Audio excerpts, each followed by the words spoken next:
வாழ்க வளமுடன், வாழ்க வையகம். இன்று தமிழ் மொழியின் சொத்துங்கிற திருக்குறளில் கடவுள் வாழ்த்துங்கிற தலைப்பில் இரண்டாவது திருக்குறளாகி அமைந்துள்ள இந்த திருக்குறளை எழுதியிருக்கிறேன்.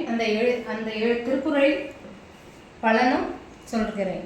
கற்றதனால் ஆய பயனென்கொள் வாளறிவன் நற்றாள் தொழார் எனின் அப்படிங்கிறது. இந்த கற்றதனால் இந்த ரே வந்து மிடில் டச்சில் வரணும். அழகாக உச்சரிக்கும் போதே தெரியும் அந்த ரே டிஃப்ரென்ஸ். நிறைய பேருக்கு அந்த ரே தான் டவுட்டாக இருக்குது.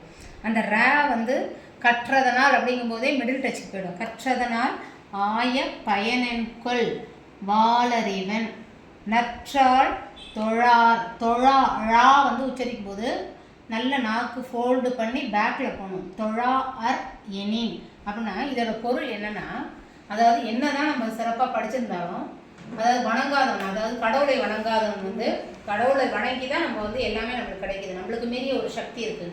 அந்த சக்திக்கு வந்து நம்ம கடவுளை வந்து வணங்கணும். எந்த கடவுள், இந்து முஸ்லீம் கிறிஸ்டின்லாம் கிடையாது. எல்லாருக்குமே நம்ம கடவுளை வந்து வணங்குறது ஒரு மதத்தோட பண்பாடாக இருக்குது. அப்போ வந்து நம்ம வந்து கடவுளை வணங்காதவன் எதையும் வணங்க மாட்டான் கண்டிப்பாக. அதனால் வந்து என்ன கற்றும் பயனில்லை அப்படின்னு தான் இந்த திருக்குறளில் திருவள்ளுவர் சொல்லியிருக்கிறார்.